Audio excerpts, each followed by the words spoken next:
The following podcast is sponsored by Words and Pictures Comics, located at 2610 Center Street, number 6. Words and Pictures is your one-stop shop for vintage back issues and cutting-edge graphic novels.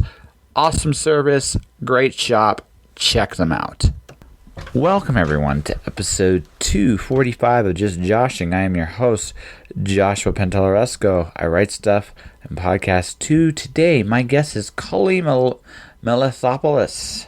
Kully is a musician, comedian, all-around amazing performer, and I have a song from her, the kindness of her heart. It's called 101 Reasons. I will get to that very shortly, but at first, I feel like I should be apologizing.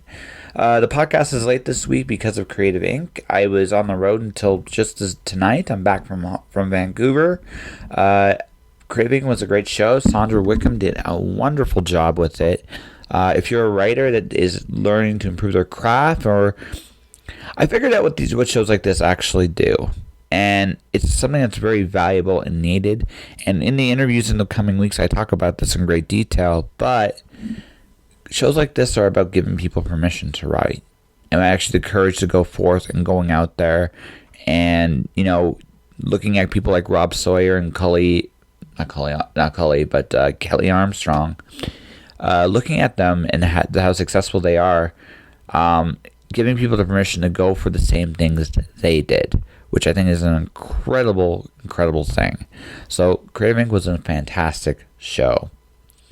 But I'm a little behind this week, and as a result, this episode is now airing on Tuesday instead of its normal Monday slot. Next week, it'll be back to normal, I promise. But I also kind of wanted to say as well, some really cool things are coming up as a result of Creative Inc., and I'll be talking about those soon. But for now, let's just go listen to Kully's hit, 101 Reasons. It's a fantastic song. You'll enjoy it, I promise. And then at the end of the episode, I'll tell you where you can get it.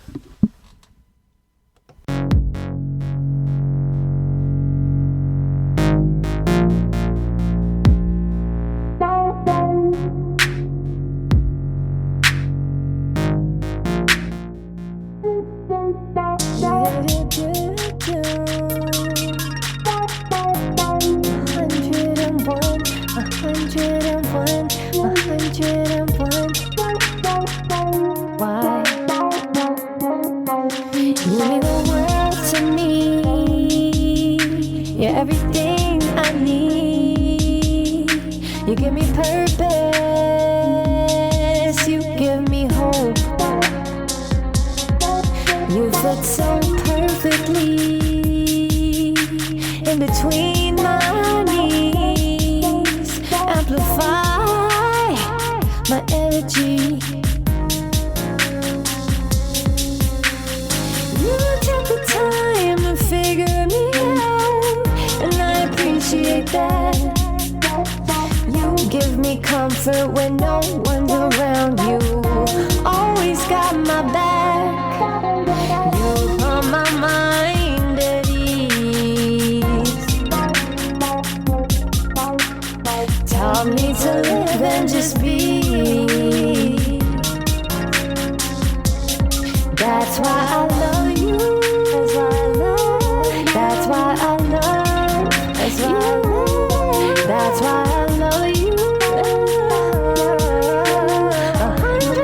101 reasons why I do, yeah. No matter where, be down with you. You know I care. I'll ride with you anytime, anywhere, as long as I know that you're mine. I've waited a long time to find someone like you. I need you in my life. I'm so in love with you, baby. My mind cannot contemplate, yeah. Believe me, the feeling is mutual. You're tearing my ego. That's why I love you. That's why I love you. That's why I love you.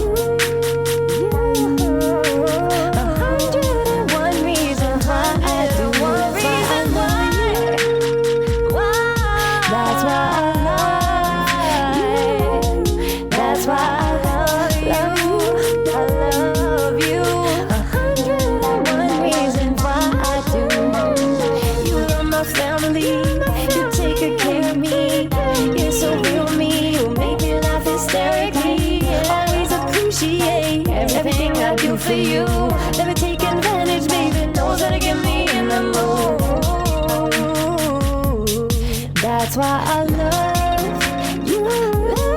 That's why I love you. 101 reasons why I do. I honestly This is on, by the way. Don't worry. I can always edit the good parts out. But I'll put it right here. Yeah. I've just been a lot of personal stuff going on in the last few months, so that's kind of cleared finally. So made a lot of room for creative juices, and yeah, so it's kind of getting back into things. And Oh, very cool. So this is the first question I always ask on the podcast. So are you ready? Mm-hmm. If you have anything incriminating you'd like to say, make it good. Well, yeah. Maybe not on this podcast. But maybe not on this podcast. Maybe not on this podcast. Yeah, maybe a little bit later. Okay. But how are you doing today? I'm good. Yeah, feeling rested and happy. Happy? Yeah. Well, you got a single coming out soon, don't you? Yeah, I have a few singles coming out. So what's going on? Just a bunch of collabs that were in the funnel that are finally getting released because they didn't want to release. Nobody really releases during the holidays because it's just Christmas music blasting everywhere. So so just kind of they can wait it and it'll be out soon. So it's really exciting stuff. So what? People get to hear the sounds of Kully. So it's the sounds of Kully. So what is the sound of Kully?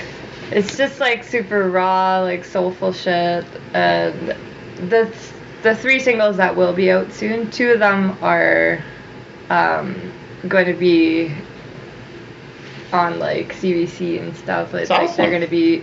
We can probably apply for grants, and it's a very social justice song, and just the No Lines is. And then the song that I just did with Charlie North on Sunday, that'll be out on the 14th of February, and that's just it's called Growing Pains, so it's just about growing up and getting through your shit. Growing up, getting through your shit. Yeah. Sounds that definitely something to create. We all go through our shit at different points in our lives. I think personally with growing up, it's you're 18, you're an adult, but you don't know fuck all at 18. Right. Then you get to about your mid-20s, early 30s, and that's when life really hits you with, okay, who the hell are you? Exactly. Yeah, so it's just I call it the wave or the pulse of life. So just kind of and then you're going to have your parents die, and then it's just going to be a whole bunch of other shit. So it's just all these other layers, and just kind of peeling those all away and just being no, I'm still me. And I'm gonna get through it. Well, I think what happens there is not that you're just still you. It's also the fact that you learn a lot more about yourself. Yeah. Because it's through your adversities that you actually find out who you actually are. Exactly. Yeah. Yeah. So is there a personal experience that came from this? Yeah, personal, and just everyone around me was kind of going through their stuff, and I was just I want to create a song that's just helps everyone get through their stuff and be I'm gonna get through this, so that's what that was about. And then No Lines with J. Ross and Taryn, my husband. It's a super raw song. What's that one about? No Lines is just about not living on someone else's criteria, just kind of living without all of these barriers, and just kind of creating your own definition of what life should be. And it sounds to me just because what the 2 songs seem to have in common, you are either in the process of or getting just through the process, becoming a little bit more comfortable in your own skin. Is that fair, or am I wrong? Yeah, I think there's elements of that, but I definitely I like to write for other people too, so it's just a lot of it is just what's going on in the world, or just No Lines is about what's going on in the world. It's more political, and it's more situational based. on like everyone, whereas like Growing Pains is more personal. Yeah. Well, because the reason I just bring this up is because I write books myself, and I find like the best stuff comes from something I feel really strongly about, or something I personally can relate to and experience. Yeah. Whether I think on a personal, like whatever art, whether it's music, acting, right? The best stuff usually comes from us. It's what we bring to the table. Right. Does that make sense? Yeah, exactly, yeah. So, yeah, it's kind of a collective inspiration that kind of goes into a lot of my music. Yeah. But those ones for sure. And then I did a song with this guy named Nevik, and he's a super young guy. He's like 19 or 20. You make you feel so bad when they're that good, the young. No, like he's just a producer, so he did the production for the song, and I did all those vocals and the songwriting. So that song's called Gemini, and it's more of like a love song.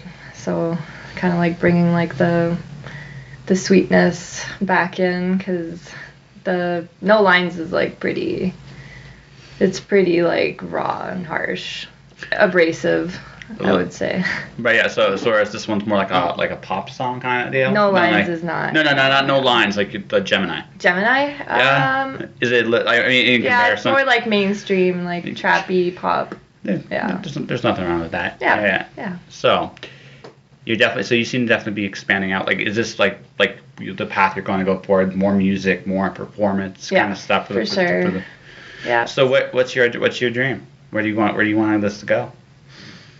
Oh, that's an interesting question. Yes, it is.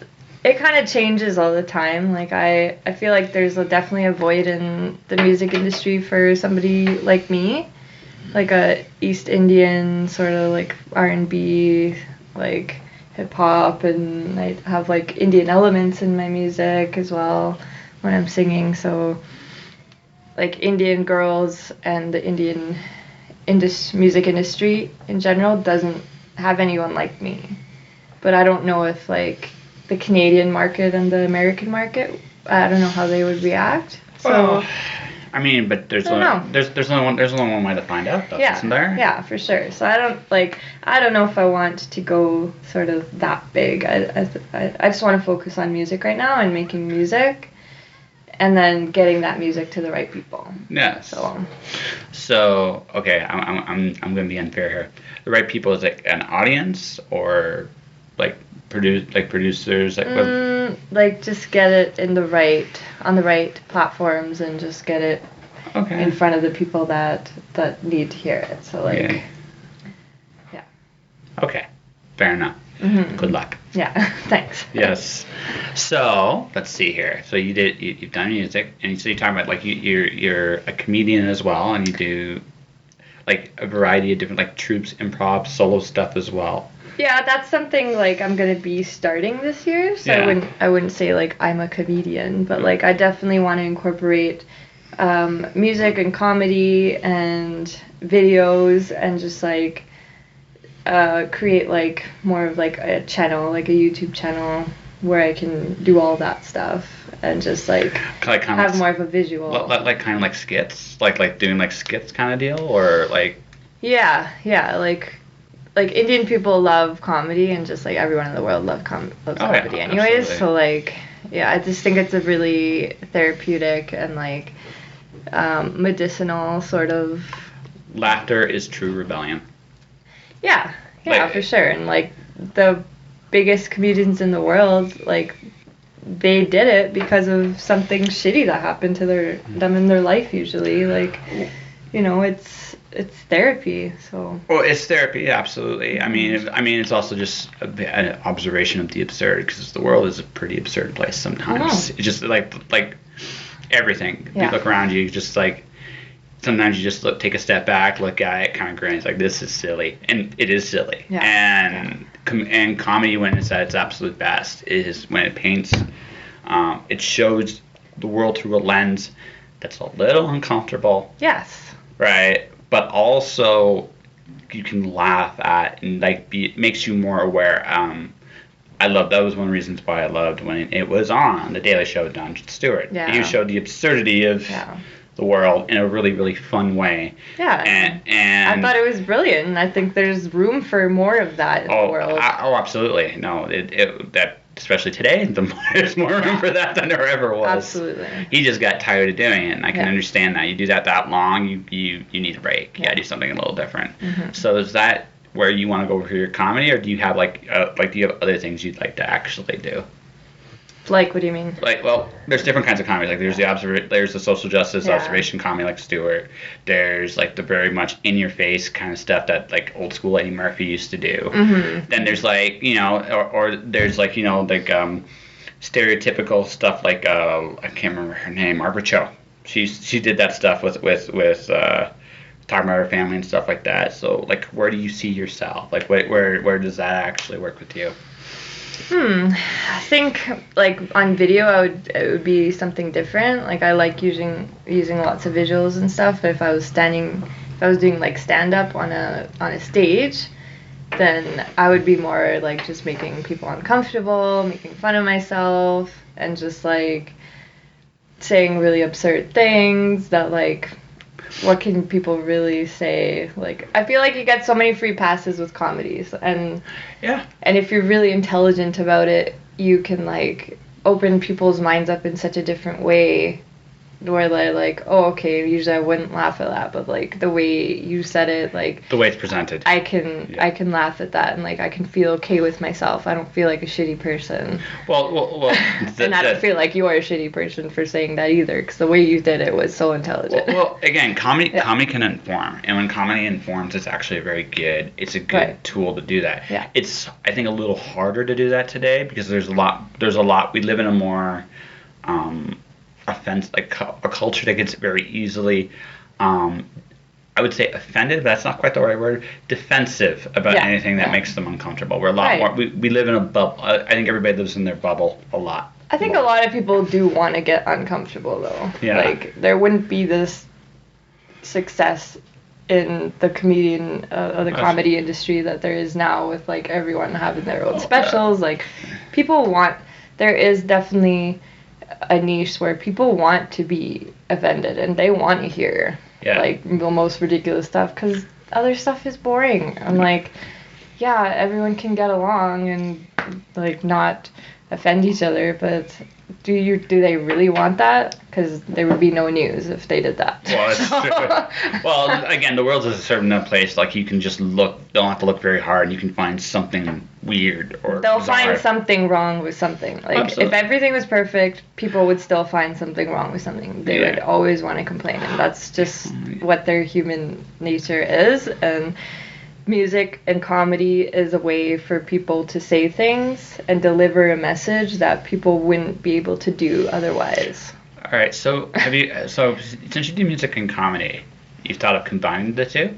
Yeah, for sure, yeah. So me and my girlfriend Maddie were working on a few things right now, projects in the works for that. So so I'm going to see musical numbers that are just silly and ridiculous. Definitely like parody and just like that's gotta be fun to do. Making fun of like bloopers. Oh yeah, it's gotta be so fun to do because everyone just takes themselves so seriously, and I feel like that needs to like go away. It's like the whole Instagram like generation of like everything's perfect and like and Facebook generation, and I want to install more like, no, it's not perfect and it's okay. Well, I think you have to. I think we live in a weird culture where we're recorded now a lot more. Like I'm certainly a lot more popular now than I used to be, and that's a weird thing for me to get used to. But I got pictures of me everywhere now. I have, and everybody's that's what we all have pictures. We do selfies. We do all this stuff, and what ends up happening is all this behavior creates an image of what we are. Not whether we actually are that way or not is another thing. But I think the people that are going to be able to handle social media the absolute best are the people that are most authentic. Mm-hmm. Right? Not trying to be perfect, but just trying to be as authentic as possible. Right. Right? Or as silly as possible. I talk about Bailey's and ice cream on on my Facebook/Twitter/Instagram. I figure that's a very important topic. Yeah. She nods her head in approval there. Yes, definitely. Which part, the Baileys or the ice cream? Both. Yes. Yeah. Shab it together. It's fantastic. And Kahlua. Yeah. Throw M&Ms on there. You're good. I've never done the M&Ms on it. I find that the mint, like Bailey's and mint, is perfect. Is absolutely. I don't know if I want to add it. It's like if it ain't broke, I'm not sure you should want to fix it. It's true. Yeah. There's a line. Yeah. Although it might be worth it. It have the M&Ms. Smarties would be way too sweet. Yeah, for sure. Totally. Mini M&Ms. Yes. But yeah, it's getting back to like the whole authenticity of artists, like the most longevity in artists comes from being authentic, right? So that's where the real Kully brand came in. Was like, I just want to be real as fuck, and like, sorry, I'm not. No, it's okay. My podcast is explicit. I would. My only two rules. I've never had to do it. But the only thing is, I try to keep myself relatively politically atheistic and no racism. But besides that, I don't really care what you say. Fine. Yeah, I don't really care what you say. Yeah. So just that. Yeah, that's where it came from. It's like I just want to be like super real and just like bring something different to the table that like no one's done. From like my side of the world, you know, because like Indian girls.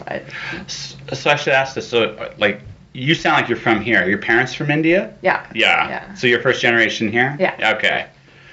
So that's it. So obviously, when you grew up, then you still must know the language.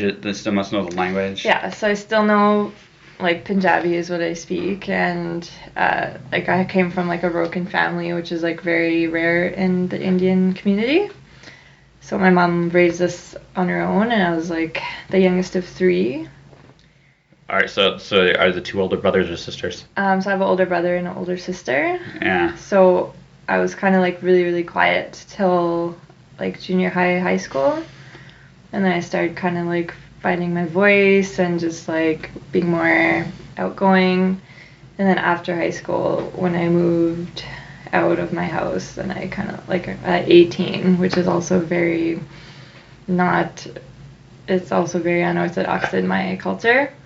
It sounds like your family by and large had to break tradition, which by circumstance. Yeah, for sure. Like we're definitely like the black sheep in the community, because the Indian community is very, very tight knit. So it was kind of like me breaking away from that, and then trying to find like who I am in the world, and like, you know, it took a while. It's a weird balance, because what happens is because you were raised, even though it was a little outside the norm, your mom had whatever her culture, her beliefs, whatever steadfast, and you were raised in them, and probably by and large, fundamentally, they were very good. But you're also in a different part of the world. Not everything you were raised with applies here. Yeah. Right? You have to figure out what works for you and what doesn't work for you. And I thought your mom yourself, so your daughters, you're raising them now based on what you figure out works for you, and they're going to go through a similar process. When they get to a certain age, some of what you taught them isn't going to be for them. Yeah. Right. Or apply to today's world. Yeah. Exactly. Right? Exactly. Things evolve, and I think so. It sounds to me like there probably was definitely a bit of an uncomfortable transition there. Yeah, Probably. For sure. Probably. And now this goes back. Like you seem more comfortable. Like it sounds like what you've been through recently. You're a little bit more comfortable in your own skin. Yeah. You'll find you might appreciate some things from the previous thing a little bit more, and some things you're gonna be like, I don't miss it at all. Yeah, for sure. I definitely I feel that the younger generation needs someone like me to because there's so many Indian girls out there that are just like so lost and just it's not feeling trapped, and just like, you know, now there's girls getting divorced because it's the way it is over here. Yeah, it's the way it is. It just is. Because like Indian guys growing up, like they're always just like favored, and then so like they kind of get a narcissistic attitude towards life, and then they're also forced into all these careers that they don't want to be in, and then they get depressed, and then they get drug problems, and it's just like it's become an actual epidemic. Like there's like a lot of Indian guys that are overdosing or just like very addicted to drugs. Standards there, like the standards for excellence in the eastern part of the world, are very high. Like just they it's almost like backbreaking. I have friends that live over there, and if they're on the top of the curve, it's great. Yeah. But if they're not, it's brutal. I have this one friend. She lives in Malaysia. Not quite the same culture, but similar. That's similar. Yeah, similar enough that she went through a bit of a depression because she didn't hit the top of what. Right. Again, not everybody can hit the top, and especially like there's such a small, narrow window for that. Yeah. Right. Not everyone can be the top 5%. No, not everyone can be, but that doesn't necessarily mean you can't find your own niche somewhere. But again, you're living in a culture that doesn't necessarily think in those terms. Yeah. Yeah. Right. Sure. Yeah. Right. And that's kind of what happens. I mean, excellence as a concept is great. Yeah. But it's like perfection. It's a great ideal to strive for. Yeah. But it's more important to progress, not necessarily be that ideal. Yeah. But that's. Yeah. I'm sorry for going off track here. No, that's okay. It's just like part of being an artist, of just exploring yourself and your artistry of like whatever you do. Like I didn't know that I was gonna do comedy. Like I knew I was funny, but I didn't have the confidence to be doing comedy. But I just studied so much comedy. Now I'm like, I can do comedy. Yes. Well, that's good. No, it's just. So I stumbled into this podcast. It was an accident. I had interviewed people for years. I just done it, and then one day I'm interviewing a guy by the name of Robert J. Sawyer, and Sawyer's a real big name in fiction, and he mentioned, because I finally have a phone. It's like, yes, I'm in the 21st century. And this was 3 years ago. It's like I can finally interview, because I have a love-hate relationship with the smartphone. Like I have a love-hate. I love the things I can do with it. I hate the things I can do with it at the same time. That's neither here nor there. But he mentions podcast by accident, and I'm like, and then like I have like a Peter Parker voice, like podcast. I wasn't thinking about doing a podcast, and there was just like a moment like, no, I'm not doing. And then the other thing clicks into my brain. Could I do a podcast? And I just kept going, right? So there was a kind of like that with you with comedy. Yeah, I just feel like my life is just so funny sometimes, and especially since my girls came into my life, like two little twins that look exactly the same, and they're so funny, and so many things that happen in my life. Like I married a Greek, half white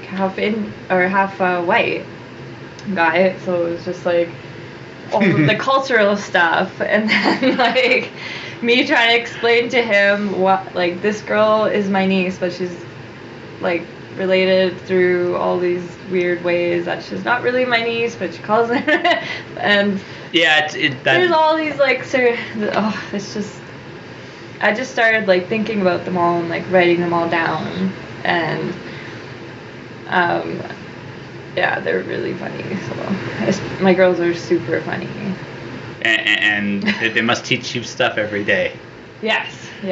She told me the other day that it's not about fairness, it's about victory. So I thought that was pretty deep for a 4-year-old. That's an interesting one. You might have to curb that when she's a little older playing sports. Yeah. Honey, yeah. You can't kill that person. No, on the field. She's not like that. Yeah. I mean, that's. I was teaching her about flipping a coin, so she's asked me why I always flip a coin when they want the same thing. And I said, because it's fair. And she's like, yeah, it's not about fairness, Mom, it's about victory. And just kind of like stopped me in my tracks, because I was like, what did you just say to me? Well, what can you say to that? She's actually. What can you say? Like, she's like so brilliant. What's your daughter's name? Said that? Milan. So she's definitely like more cerebral, and her timing on things is so funny. So they're going to be like, they're going to be a comedic duo when they're older. I think so. I think they're gonna have like their own thing going on. That's cool. So. And you're gonna be like, what are you? I'm just here. Yeah. I'm not in control of this. I have no idea what I'm doing. Yeah. No, But definitely they learned a lot from their parents, and like their great uncle is an actor as well, so he kind of like taught him a bit. But they have definitely something very unique with their dynamic, and they're very smart. So it just kind of like works really well, and they're so cute, and you're just like, how is this happening? How is this my life? Yes. Yeah. Yeah, I think we all ask ourselves that question every day on some levels, like how am I here? But it's one of those little miracles. So your immediate future is your music. Are you going to be touring at all? Yeah, so this year I'll be releasing a bunch of music, and then I'll probably do like a little Canadian tour. So I'm kind of booking festivals for like fall, like later spring or later summer and fall. That sounds so. And then once you're done touring, you'll start doing your comedy kind of deal. Is that the plan, or is there a plan? The comedy stuff, like it's kind of it's gonna be like in the funnel slowly throughout the year, because we need to like plan our episodes and stuff, and we have like a real plan for it. So that's going to be a little bit more time consuming. Absolutely. So yeah, that's kind of like a bigger project, but the music for sure, like I definitely want to get the music out and just kind of like explore what I can do with it, as far as like getting it into movies or getting it into like video games, which definitely possible. You're in the right space for that here. Yeah. So yeah, it definitely can happen. And also just throwing like collab shows. Like I really want to bring something different to Calgary. I don't feel like the music scene has like a super strong female presence. It's all very like male dominated, so it's there, but it's not like nothing beyond like certain niches, like for example like the metal scene here. Yeah. I do feel there's a little bit more parity there, but overall I think you're right. Yeah. So just having like throwing more like ladies only events and stuff. So fair enough. Yeah. So I guess we have an interview. What do you think? Yeah. Okay. So this will air probably in March. So what'll be out around that time, and how can people find you? So there'll be the 3 singles that I just told you. So one's out February 1st, one's out February 14th, and then the other one, Gemini, will probably be out in February as well. So all of those will be available on all platforms. Yeah. And so March, I'm gonna try getting like a EP out in March. I'm kind of still talking to the sound engineer right now to see if he can fit it into the schedule. Otherwise, I'll just be doing more like videos until that stuff fair enough can be all done. Yeah, it'll be like on all media platforms, so Spotify, SoundCloud, iTunes. I don't think iTunes, because they're going to be like shutting iTunes down soon, so not iTunes, but everywhere else. Fair enough. All right, and how can people find you?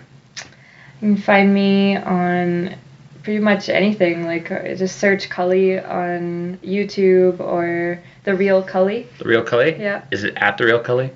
Or on your Twitter, Instagram? Yeah, so the Instagram is at Real Kully. Yeah. Oh, no, sorry, at The Real Kully. And then, like, all of the other ones is just Kully. So it's Kully. Fair. YouTube is The Real Kully as well. Fair enough. Yeah. And that was my conversation with Kully Melathopolous. Her music is available now, SoundCloud, Spotify, wherever music is sold. I hope you enjoyed listening to 101 Reasons. Kully's an incredibly talented woman. Kully, if you're listening, thank you for being on my show. You're welcome back anytime you like. All right, so I'm going to announce my Words and Pictures contest for the week. We're going to do it this way. I'm going to announce the winner of each Words and Pictures giveaway, and actually every giveaway I have going forward on Monday's show. Each Monday I'm going to announce the winner, and each Monday I'm going to announce the contest. I'm going to actually put the contest out Monday and Thursday. I didn't do a good job in this last week, so I'm kind of redoing it this week in light of the fact that now Creative Ink's behind me. And that is Suiciders by Lee Bermejo and Matt Hollingsworth. Volume 1 from Vertigo is the book I'm giving away this week. There's the mailing list at the bottom of the show, of the episode description. There's a link. Click on it, subscribe. You are more than welcome to join the list. And then on the weekend, I will draw a winner, and on Monday, I will announce it. So, if you want to enter this, Suiciders, Volume 1, courtesy of Vertigo Entertainment, Lee Bermejo, Matt Hollingsworth, you are welcome to do so. And beyond all that, we'll be back to normal as of from here on in. And yeah, I'm looking forward to seeing where the podcast is going from here. The last thing I'm going to talk about is my Patreon. I'm not quite sure where to go from here. Everything else has gone very well so far since I've done this. Alice Zero is going to be coming out soon. Got my Facebook page is going quite well. My Facebook page is Joshua Pentellaresco, author podcaster. I got some really cool. Was able to sponsor Creative Ink. Lots of cool things have happened already this year, but the Patreon has been a struggle. A good friend of mine gave me some really good advice on it. I'm really thinking about it, and I'm going to make some decisions about it over the next week or so. But beyond all that, it's been good. It's been going well so far. I want to thank very quietly on the air here, also the Kelowna Writing Club, all of you guys. It was a pleasure to hang out with you all weekend long. You guys were a hoot. And that will do it for this episode of Just Joshing. If you want to support the podcast, you can do so in a number of different ways. You can subscribe to this podcast through iTunes, Google Play, Spotify, or on Podomatic itself. Click on it, leave a review, let people know about the work. The Watcher, Storm Dancer, Wanderer God are my books, courtesy of Mirror Publishing. Go to them, order, leave reviews on Goodreads or Amazon, or wherever you get the book. Let people know about it. My YouTube channel is Joshua Pentellaresco. There are currently 150 episodes for you to listen to. More are being added soon. Outside of that, stay inspired out there, everybody. It was a pleasure to see all the people I saw in Vancouver. And stay tuned, guys. The best is yet to come. But until then, stay inspired, keep doing your thing, and I'll see you guys next time. Josh. Shush.